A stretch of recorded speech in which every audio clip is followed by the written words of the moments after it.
Yeah, so let's welcome the speaker. What about correction, entanglement, and mutual information for observables backgrounds. Okay, I want to thank the organizers for inviting me to give this talk. This conference has been a pleasure.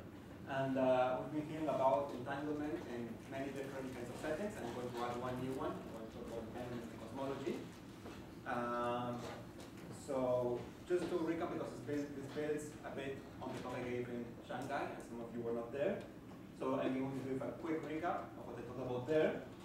So when you have a quantum scalar field and it's in a Gaussian state, we introduced the concept of reducing the field to a collection of discrete degrees of freedom by integrating it against smearing functions. For example, phi I is identical to phi x and function of phi, and similarly for the field momentum phi I. So you have a collection of a subalgebra of field and momentum operators that are a discrete collection. And then you can compute the entropy of the subalgebra, a simple formula that is just based on the complex structure in it, which in turn you compute from the commutators of all these operators. This is symplectic form of this subalgebra, and the correlation functions between them. So the expectation of values of phi I, phi j, and so on. Do FI have complex support? Not necessarily. Oh. Actually, the examples I will use would be Gaussians. And this formula, what it's measuring is the entanglement of this particular collection of degrees of freedom with the rest of the field, so with the rest of everything. And you can as well define mutual information and other quantities based on this. And we also showed in the other lecture that in a suitable limit where you could take all the degrees of freedom in some closed region into account, then we can recover the geometric entropy and the area law in some particular setting, at least when a spherical symmetry and for a massless field in the cosmic space. And so now I'm going to apply these concepts to cosmology. And I'm going to give some motivation here for the talk, why I'm interested in this, or what is the thing we're looking at, what I'll be looking for in this talk. If we ask, why is the Minkowski vacuum entangled? So this is a very basic thing that sometimes we don't think of. Why is the vacuum state of a quantum field entangled? If you just take a lattice of uncoupled oscillators, so one oscillator here, one there, one there, one there, and all in the ground state, then of course it will be unentangled. But if the oscillators are coupled to each other, then the ground state will be entangled, of course. So if you take this as a model, as a discrete model for a quantum field, then these couplings are the special derivative terms in the action in the continuum theory, right? So the reason why the vacuum of a quantum field is entangled, or any normal state of quantum field is entangled, is because they are special derivative terms in the action, right? And if you do a Fourier example, a Fourier expansion, for example, of the modes, and then the equation of a single mode will be its double time derivative plus k squared times the mode equals 0 in Minkowski space for a massless field. And it's this term k squared that is due to these special derivatives. If this was k independent, then you have no special derivatives and no entanglement, right? So this is a very basic thing, but it's good to recap it because something like this can happen in cosmology. So in cosmology, I will show that close to the Big Bang or Big Crunch singularity, entanglement actually goes to 0. So I'm going to give now an outline of the talk. So this was a motivation. I'm going to do a very brief, and very simplified introduction of the cosmology or the aspects of cosmology that we're talking about, because I know some of you are not cosmologists. Actually, most of you are not cosmologists. Yeah, in the Yes? previous example, the entanglement we're talking about, I think just a short range entanglement. Sorry? The entanglement in this example, just a short range entanglement. A what? Short range entanglement. Okay. So in general, there could be long range entanglement, and it cannot be just simply understood in this. Yeah. Okay, but there is entanglement because there are. That's not just the fact of point. Yeah, here it's more like a correlation function. So even all the correlation vanishes, you can still have some non-trivial entanglement. Okay. Yeah. Yeah, In the concept that I'm looking at with free fields and everything, that kind of go together. The simplest example is like topological zero modes. If there's even you have degenerate kind of topological ground state, then there's long range entanglement. Even locally, it looks like it's completely. Okay. I'm going to give a brief introduction to aspects of cosmology that I'm interested in, and quantum fluctuations and cosmological background. Then I'm going to discuss the correlation function of a scalar field as a simple measure of correlations between points and show that these actually go to zero in a singularity.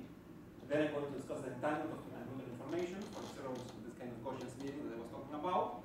And a particular limit of this, the point-like observables, in which you take the spread of the Gaussian to be very small compared to the distance between two of the observables. And discuss the mutual information in this limit, which is what we're interested in, and then just give a summary. So this is what I've been doing in collaboration with Eugenio Bianchi at Penn State University. And so let's just take the simplest example of the cosmology, which is the spatially flat Friedman-Lemaitre-Robertson-Walker metric, which is of this form. So you have time and space given by a spatially flat metric that is changing in time with a scale factor. Okay? And so tau here is the cosmological time coordinate, which is also the proper time between events that fixed spatial position. Here is a pictorial depiction of what's going on. The coordinate lattice is expanding in time, for example, if the scale is increasing. Delta x, so x is the coordinate distance between 2 points. So 1, 2, 3 between these 2 points. And a times delta x is delta r, is the physical distance between these 2 points. Okay? And you can also write this as a of t as a conformal factor with a different coordinate t, which is the integral of this, and it's a conformal time. There is no standard notation. In every cosmology book or paper you will find this called eta, but since I will be using mostly this as time, I prefer to call it time. I prefer to call it t so you can see it and know immediately it's time. Okay. So I call tau the cosmological time, which is also the proper time at fixed position, and I call t the conformal time. Okay, so the time in t is a coordinate system. Okay. So if this a of t is going to 0 at some point, that is what we call the Big Bang, right? If it's going to 0 at some point in the past, right? So this is the initial singularity of the universe. For example, if the universe is dominated by non-relativistic matter, you find that the solution to the Einstein equations in this metric as an ansatz would be a of t going as t squared, whereas in a universe dominated by ultra-relativistic matter or radiation, you have the pressure terms as well as the density terms in the energy momentum tensor, you will find that a of t goes as t. So both these models have an initial singularity at t equals 0. And so this is moment where all the physical distances go to 0 between points, called the Big Bang singularity. In our current model that we accept, it's generally accepted, there is almost until in the early universe where there's exponential growth, at least in the tau coordinate, and this is the famous inflation. And I'm not going to talk about inflation, I'm going to focus on the pre-inflationary period in which we really approach a Big Bang singularity. It's not clear if this really happens, or if we have eternal inflation or some other model, but I've been focusing in the case where you really have a situation in which at least it's in classical level, space-time is approaching a singularity. That's presumably the result of some quantum gravity effect, but I would assume that you can get up to like a tau Planck from the singularity, and everything will be the semi-classical approximation where you have like quantum fields on a classical background to the packet. And this is a link between an arbitrary like a time of the singularity as long as you do not get like within Planck scale. Okay. So quantum fluctuations, both in the metric and in the matter fields in this background, are what provide the seeds for the structural information in the universe, so they're very important to study. We can trace the effects of these fluctuations on when we look at the CMB and its anisotropy, so this is a very famous picture that we see all the time in cosmology talks.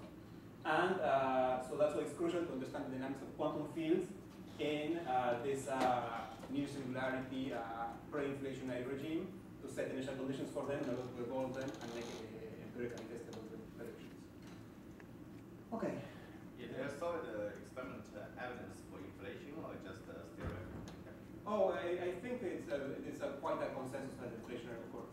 Like at this stage, like basically the CMB analysis fits perfectly the predictions of inflationary models. I'm not sure if it's like there might be other models that you can also take, but it's generally accepted that inflation happened.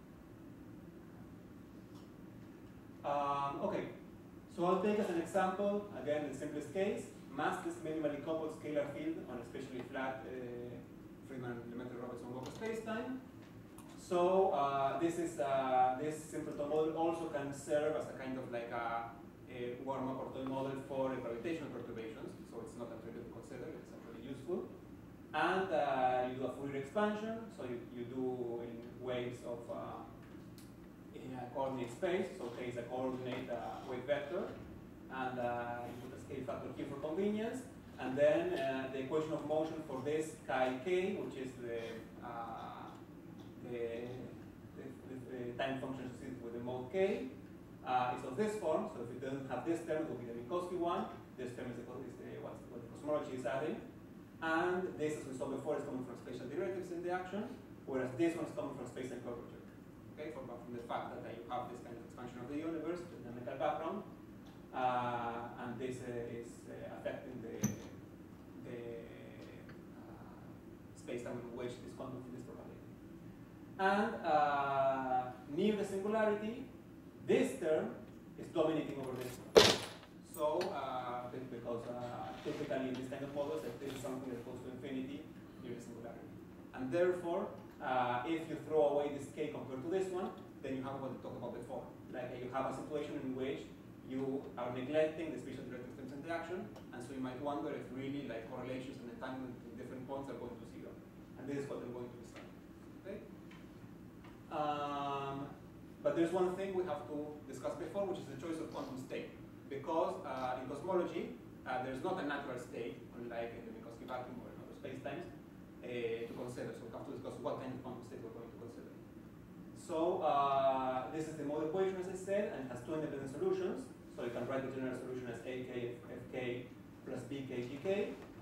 And if you choose a particular solution for each mode k, so if you choose a particular set of coefficients Ak and Bk, so these two functions of k, as long as they're well behaved at large frequencies, so they go as they should go for large k to make the state UV well defined, then this is equivalent to choosing one particular quantum state, which is the one annihilated by all the operators that expand the field in this bicycle solutions.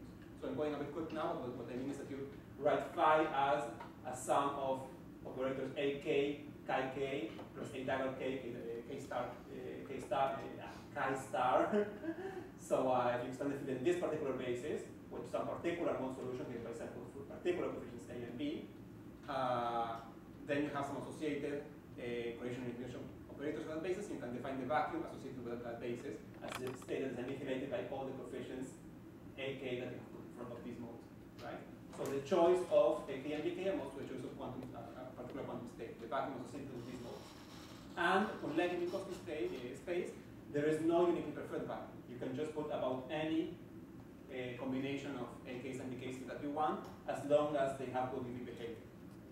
So as long as they have some properties for large K. And yes? You cannot like determine the state by some boundary condition of the singularity. No, not really. Like there are some particular cases in which there is some natural state, like the Bush state, this vacuum with the sitter. And in a model that I will discuss now, the model there's also a particularly nice state. But in a general like cosmology, there's no state, like an unprivileged state. Doesn't the naive choice violate causality? Or maybe The what? Causality, or so, two positions from the universe cannot be correlated with each other. I'm not sure what you mean. Well, I guess maybe what it means is that like if I require singularity and there is no correlation between different modes. Right. So I will show actually like the conclusion of the talk will be that any good state will have this property. That correlations between state, at least in this toy model that I will consider. So that does not constrict really your state. Okay. So okay, let's continue. So the first object that we're studying will be the correlation function of the scalar field. This is kind of like a warm-up for discussing the full entanglement with measures, just a proper measure really of correlations between points. So the two-point function, field two-point function at the same time, so phi xt, phi x prime t. I think it's a typo that is associated with x prime, of course. And then we call this g of rt, and r is the distance. So in Minkowski vacuum for a massless field, this is called like this. And in general, this is a leading order for small r in any Hadamard state. So in curve space, when you look at points very closely together, you will always see the same behavior of the two-point function, and that characterizes a good state.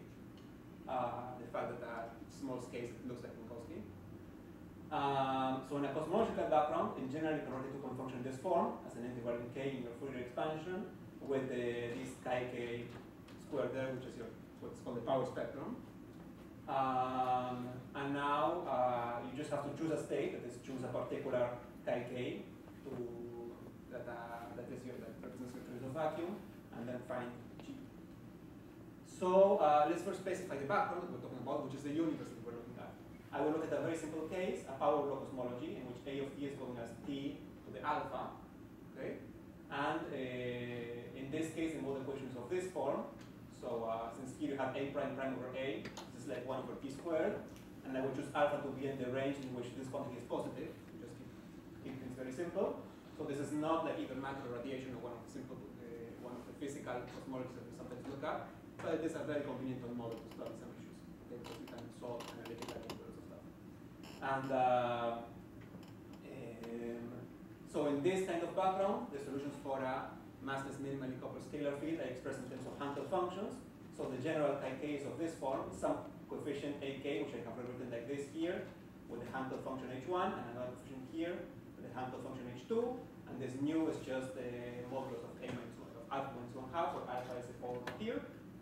And again, the choice of gamma and beta of k, it was determined, is what determines which state we're talking about. So these are a rewriting of the coefficients ak and bk I had before. And it's a convenient one because the choice gamma k and beta k equals 0, so you have only Hankel function 2 in this particular choice, is what characterizes what I call the asymptotic Minkowski vacuum state. So in this particular background, for this particular field, there is this kind of nice vacuum, the simplest possible choice, which has just the Hankel function 2, which is the one that at late times is going as e to the minus ikt, which is the mode you choose as your solution in Minkowski, for the Minkowski vacuum state. So this particular state is the one that at late times, when the universe is expanding very much, goes to the Minkowski vacuum state. Okay? Whereas instead of this, you chose some beta k's to not be 0, so you have some combination with the Hankel 1 function. It will mean that you will have some excitations and some particles at late times as well. Okay? It doesn't mean that it's not a good state, it's a perfectly valid state, but this is a nice state that goes asymptotically to something that looks like Minkowski vacuum. Okay? Any Hadamard state satisfies the condition that beta and gamma go into 0 at large k. So any state has to look like a Minkowski vacuum at large k. Okay, so now that I have introduced this framework, let's actually look at the two-point function. So when you actually, in the asymptotic Minkowski state, so this particular simple state, you can actually compute it in closed form. It is given by this kind of operator applied to this combination of Legendre functions. Epsilon here is a parameter of this tau over r, and tau is the proper time to singularity coordinate, so again the cosmological time instead of the t, which is conformal time, and this is just a number. Remember that alpha is the power law. So this is epsilon as a parameter that quantifies distance to the singularity in time. So it's time to singularity divided by a distance between the 2 points that we're looking at. And this is a two-point function plotted for several different values of the power law alpha within my admissible range. Times 4 pi r squared, which is the Minkowski value. So it goes to 1 asymptotically, because the state goes to Minkowski at late times. So for large tau over r, I'm in the Minkowskian regime where I'm at late times to the singularity or at small distances. So both of these regimes are going to Minkowski value 1 for this quantity. And for small values of these parameters, or for small times compared to the distance between the points, see that I'm going to 0. Okay? So this is what I was saying. If you take 2 points and actually kind of evolve them backwards to the singularity, in the regime where the time that has passed since the singularity is much larger than the distance between the points, you're seeing the correlation between these points drop to 0 from the asymptotic value 1 over 4 pi r squared, which is the Minkowski value. Okay? And this is how this behaves. So instead of 1 over r squared, you have some number over r squared times tau over r to this power 1 minus 2 nu. And since nu is between 0 and 1/2, there is a positive power and it's going to 0. Okay? Okay, any questions so far? Because I'm going. No, wait, I have one more natural point before making stopping point for questions. So this was for the asymptotic Minkowski state, which is a particular simple choice of vacuum. But if I choose a general Hadamard state that's homogeneous and isotropic, of course, so it's adapted to this kind of space-time, Then, after the angular integration, I have the two-point function will given by this kind of integral over frequencies k of this particular power spectrum, which combines the Hankel function and whatever coefficients gamma or beta characterize my state. And if I want to evaluate this, of course, I won't be able to do it without knowing what gamma and beta are, so it generally will be difficult. But if I want just to look at the asymptotics very close to singularity, that is the case where A is going to 0, so this cosine is highly oscillating, so I can use standard theorems for asymptotic expansion of Fourier integrals and show that you have this kind of general behavior for well-behaved Hadamard states that have nice properties for gamma and beta. Okay? So you also have this kind of power law disappearance of the correlations for any kind of good Hadamard state. It's just that the coefficient in front depends on your state. Okay? Yes? So it seems from your formula in the previous page that the correlation length is longer and longer in late time and late time. Sorry, let's go back. Yeah, at long time tau, the correlation is. Yeah. So this means that this is 1, right? So this is value 1, so that means that G is 1 over 4 pi r squared, which is the Minkowski value. So it means that at late times, if I go at fixed this is tau over r. So if I go at fixed r and just devote tau, I'm finding that my two-point function is going to the value 1 over pi squared r squared, which is the Minkowski value. Yeah? No, I'm going backwards. Okay. So this is a good point to stop because now I'm going to entanglement. So any questions so far? Okay. So now this is a statement about correlation functions, so high expectation value, but we want to really make a statement in terms of entanglement, which is the best measure we have of this kind of information and relation between field observables and so on. So the heuristic interpretation of our results that I like to do is this kind of grid picture and say that I have 2 points here and here. And the evolution of the state is kind of adapted to the coordinate grid. And that's why, as I see it, once you go towards the singularity, 2 points are getting further and further away as measured by the coordinate grid. So they become kind of dynamically separated, so the correlation between them is according to 0. At least that's how I would put the picture of what's going on. So in terms of entanglement, what I would like to say is something that, like, if you have two regions of size, certain size and a certain distance, A and B, then the entanglement between degrees of freedom in this region and this region, as measured, for example, by the mutual information between these regions, should be going to 0 as you get close to the singularity. But if you want to state this really in terms of the entanglement entropy of a region, so what's called a geometric entropy, the one who causes the Aulia law and UV divergent and all this jazz, it's really very difficult to test it because we do not have a good method for computing geometric entropy in cosmological background. You have this dynamically evolving background, you don't have a preferred vacuum field and so on. Most of the usual tricks do not work. You could do some numerical calculation. It's going to be complicated, but it's going to be difficult. So what we're going to do is to use this framework of smeared observables, which makes this problem very easy to state. We just take some smearing of the field in this region, reducing this to a single observable, and another one here, and then compute the entanglement between these two observables, or rather the mutual information between these two observables, right? And this is what's going to give us the measure of entanglement we are seeing before. So for this scalar field, how do you regulate its vacuum energy? Sorry? How do you regulate this vacuum energy? It has a very big negative vacuum energy. I do understand. Sorry. How do I what? How do you regulate the vacuum energy? The vacuum energy. Oh, so I'm not computing vacuum energy. So in this kind of states, actually the vacuum energy is a good question. Is diverging as I go towards the singularity. So that's kind of a singular limit. It's not bounded from below. Sorry? It's not bounded from below if you just write down this scalar field. Wait, so the renormalized vacuum energy, so if I just, if I subtract the appropriate terms and get a normalized value, is diverging as I go towards the singularity. Yeah, so that's, and you might say that these are, you might say that this is a problem because the back reaction will change everything. Yes. Okay, so then my answer to this would be that the back reaction effect is of has some kind of Planck length in front of it because we have some classical equations with G there, and that means that I can get I can within the semi-classical picture I can explore the limit of tau much smaller than this distance, for example, and define as long as the tau is not close to tau Planck or something in the Planck scale. So as long as I don't get actually close to the Planck scale, to the real singularity regime, then I should define. I'm just taking the limit of tau going to 0 compared with other like length scales in the picture, but not really close to the Planck scale. And it's really at the Planck scale that this back reaction really affects. Okay? So that's my answer.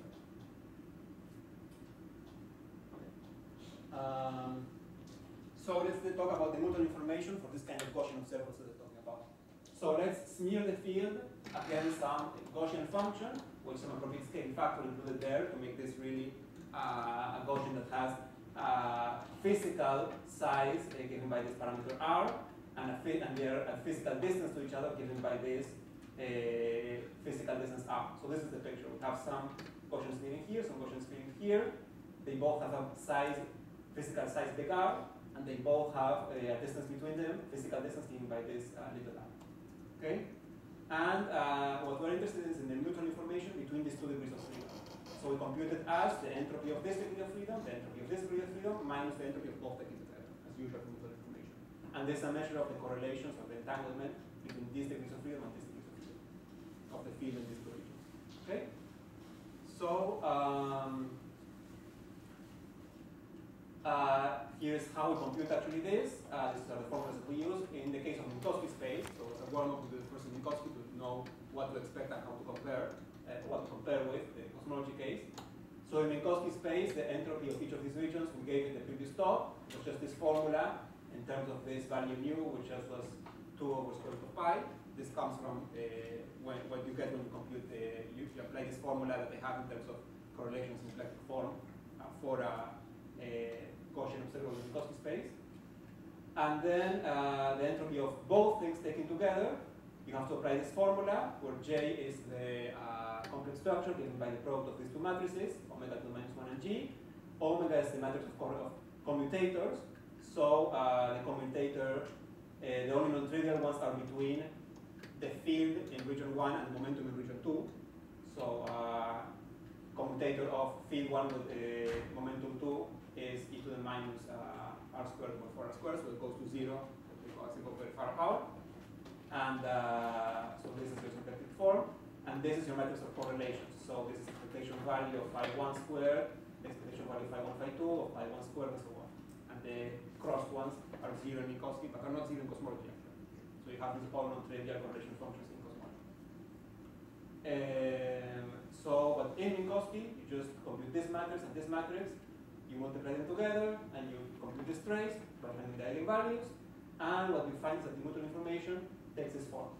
So when the two regions are overlapping, as little r goes to 0, then you find a fixed constant value given by these or the observers or like overlapping with each other, correlating with each other, and when they're very far apart, it goes to 0. Okay, and it goes to 0 with a characteristic flat space behavior, which is 1 over r to the 4, 1 over distance to the 4. So this is how the Newton information of this region and this region is going as I put the regions further apart in flat space. And this is my point of comparison in cosmology. Okay? So this is the result in cosmology. I think it's the result and not the math to get through it. They're found numerically. So these dots, these sequences of dots are the profile as a function of little r, so the distance between them, for the fixed value big R equals 0, equal 1, which is the size of each Gaussian, and at different times. So when the time is getting large, you see that I approach the Minkowski value, and when the time is getting small, you see that I seem to be approaching this kind of like a fixed profile which is not changing anymore. Okay, so I go down from the Minkowski Newton information, but I do not go down to 0, I go down to this kind of fixed profile because between t equals 0, 1 and 0, 0, 5, I'm not changing anymore. Here we see the same behavior as well. When you put it as a function of time, this is a Minkowski value, and there is a fixed distance r equal 2 for size r equal 1, and you get this asymptotic fixed value at the singularity. So it does not go all the way down to 0, it just goes down to a fixed number. And what is going on here is that the two Gaussians have an overlap. So here, for example, when little r is 2 and big R is 1, they have quite a big overlap, not shown in this picture, right? So they have some kind of overlap. And even as you're going towards singularity, and as these two regions get more and more separated by the coordinate grid, they still have this overlap because the coefficients are physical distance parameterized. So that means you're computing a lot of correlations of observables with themselves, right? You're not really separating them as we want. We're not taking like observables here and here that are getting dynamically very far away, but observables in all this region and all this region will still have a lot of overlap. And that's the fixed asymptotic value that we're seeing here. Okay? So the limit we want is little r bigger than big R. So the size of each Gaussian, which is big R, very small compared to the distance between them. And only there we're going to see this kind of effect of the correlations going to zero that we were looking at. So let's take this limit then. Let's take the limit in which little r is much bigger than big R. That means I will take the observables to be just, we can do this, we can either do the whole calculation and then expand for a small r, big R in this one. Or we can just take the shortcut, which is saying that the observables can be, the readings can be taken to be Gaussian, to be a delta function. This Gaussian can be taken to be a delta function. So this field, the observable goes to the field really at that point, and the pi goes to something proportional to the field, the momentum at that point. But you only do this when computing correlators between different points. You don't do it when computing the autocorrelator of the same observable, because then you get some nonsense result, right? You have to keep, you're not really saying that this is a swing function of deltas, because that does not give you a well-defined observable. You just have the singular point observables that are not good. You're just taking this approximation when you compute the distant correlators between the 2 points.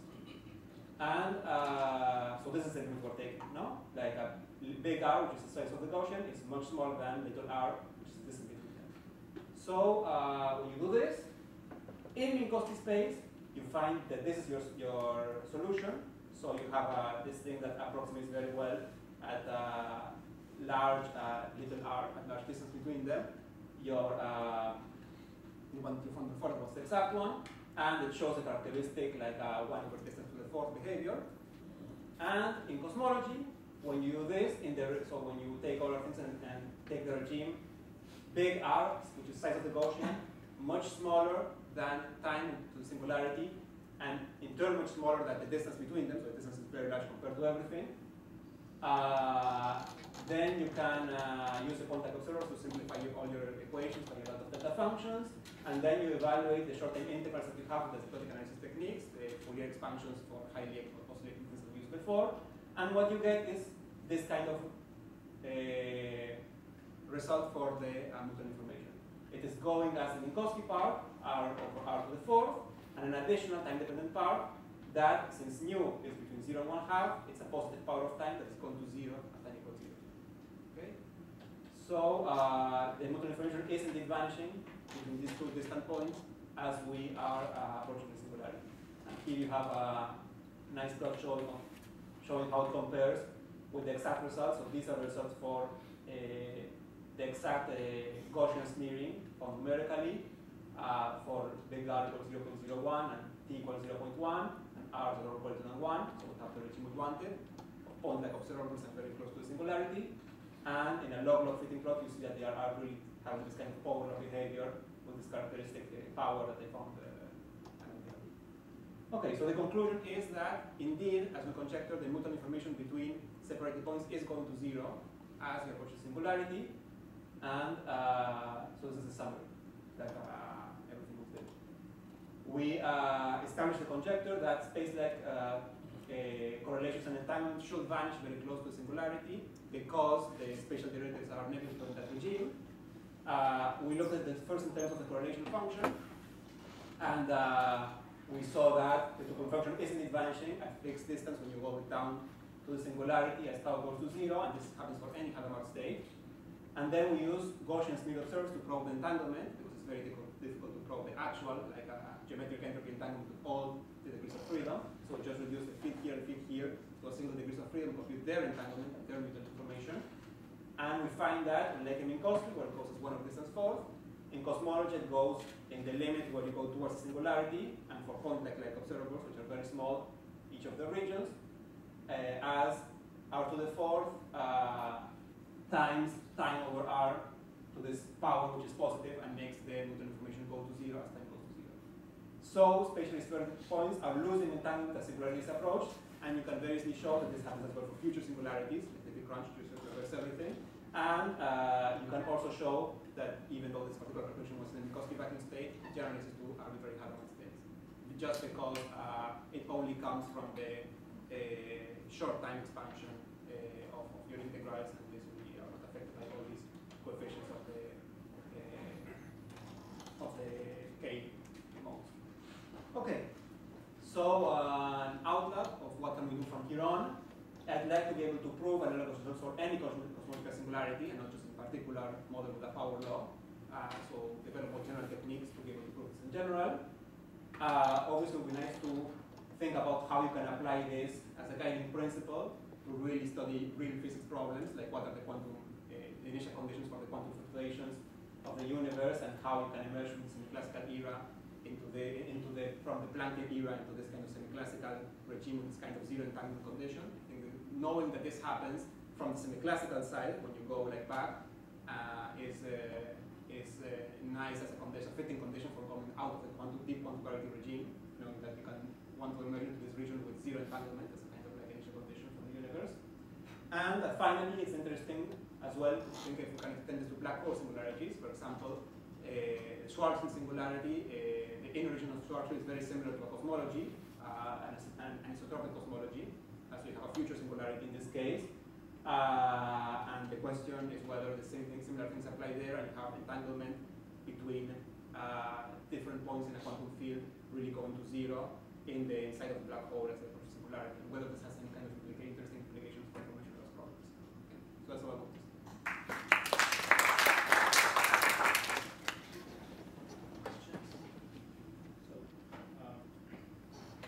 If I look at a regime, like an entropy of a D-stack regime, yes. how does it work? The entropy of one single region. Yeah. Like that. Okay. So what you see is something. Oh, I didn't want That that. is a regularization.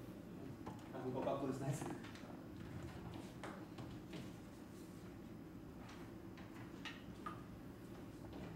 So, let's take me out of the. I know what's happening. It's just that I'm trying to go forward to the power. So, when you take a single region, what you see is something similar to this kind of behavior for the mutual information.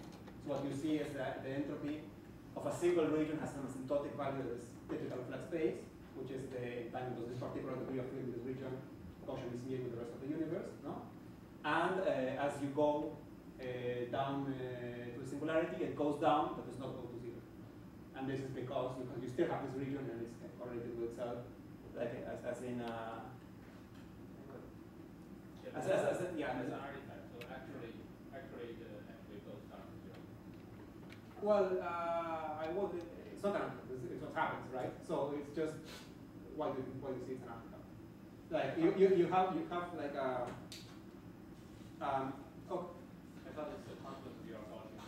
right, but any spinning will have a certain size, right? So any spinning will be taking some observables, and you have their own self correlation or whatever, and so you'll never be able to get away from this, no? Like what I do when we take two is you can take this limit, you can take the limit which distance between them is what you have two numbers, so you can compare. And you say, okay, each one has a much smaller size of distance, but you have a single one.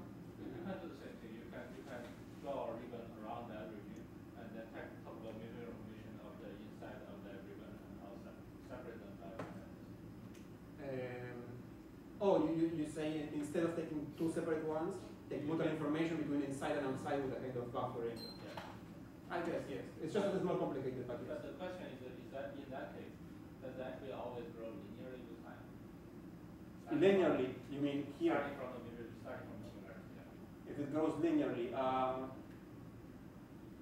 I think since it goes to a constant value, I think the leading order has to be linear. Like I can't imagine it being anything else.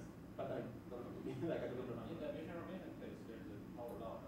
Oh, you mean here? The mutual information for the point like observables is a power law. Yes. So that's a power law. But you mean if you mean in a limit in which you take an entanglement of a single one and you kind of manage to you take a suitable tricky limit in which a single one can measure your thing and go to zero, I guess we'll have a power law as well. But I'm not certain because This power law is also characteristic. So this power law is kind of very obviously inherent from the correlation function, right? So in Minkowski space, you have 1 over r squared for the correlations and 1 over r4 for the new information. Whereas in cosmology, we found that the correlation function had r squared and 1 minus 2 nu, and you have double power for the total information. So it's kind of very intrinsically related to the distant correlations, no, and their behavior. So I'm not very sure how this limit you're talking about works for a single one instead of 2. So I don't want to commit to saying it's a power similar to this or something else. Yes. So when two particles are now far away, I want to know how can know the Gaussian scenario is. How nature of the Gaussian scenario is. So you replace the wave function by other. Oh, right. So there is one problem with taking a compact support thing, which I think you might think is natural to reduce to not have this overlap, right? And it is that if something is going to 0 sharply, then its Fourier transform will go to 0 very slowly, and you will not have a well-defined observable. So you have to take something that goes to 0, but also goes to 0 kind of smoothly enough so that Fourier transforms will behave as some kind of rigged, like a function of compact support that is nice enough. I'm asking your power law. Yeah. Which is the power law? Oh, power law is Gaussian. Completely Power law is Gaussian, or the I haven't tried it. I don't know. Like yeah, So I guess the power will change. I don't think it will change because I think this comes from the point-like limit. So you got rid of the Gaussian version, right? You are looking only at the kind of point-like correlations, and the only information about the Gaussian is in the self-correlation part, which I think is not really from this is coming from. I think this is coming from the. So I don't think there's information about the Gaussian shape here, but I haven't actually done the calculation. Yes. Have you tried a negative alpha? A what? A negative alpha. You consider positive alpha? Oh yes. Oh yeah. I haven't looked at the correlation yet. Yes. That would be interesting. Yeah. I agree. In this case, do you have a Hubble horizon? Can you compare the distance inside and outside Hubble horizon? Yes. So I haven't. So if you look, I'm doing this again. I want to go backwards. In this mutual relation can detect in the presence of the Hubble horizon. Yeah.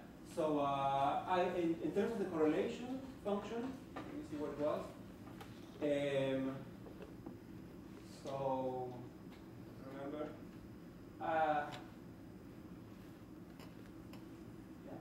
I think the moment in which these kind of start to decay is like the moment in which the horizon is crossed. Like, so the 2 points actually acquire some common causal, yeah.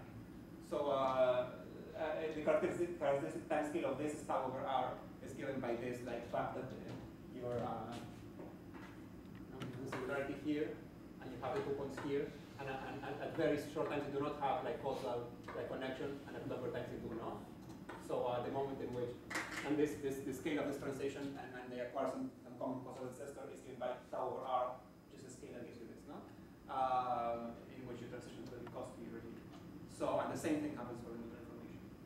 So there's discontinuity in when it's close to the Hubble horizon. So there is not actually a discontinuity. You have, yeah, there is some, when you do the actual math, for example, in this case, when you complement analytically, you find that something funny going on here at when epsilon has a value that corresponds to the horizon with the Legendre functions. But actually, you can analytically continue through that point, and it has really, it's really smooth through that point. You don't have any, you don't see anything especially going on there. Just the scale at which you start seeing the correlations appear. Okay. Yes. So you mentioned in one of your slides that there is a conjecture that the Big Bang entanglement vanishes. Well, that's all what I was like talking about, no? Yeah, but I saw that say at the Big Bang basically there is no space, so why? Right. So the statement is that as you find one of the slides that has a picture. The statement is that as you go towards the singularity within the semi-classical picture, so not getting really blank distance to the Big Bang, but within the purely semi-classical picture, when you take a space-time as given and you just go quantum fields, you find that entanglement between 2 regions is going to 0 when you are very close to the singularity compared to other length states in the problem, right? But not really compared to the blank state. So that's the statement. Maybe you can talk about it as a high curvature regime, like instead of really the Big Bang or the singularity, because that makes you think I'm talking about quantum gravity or something, and I'm not talking about that. Okay?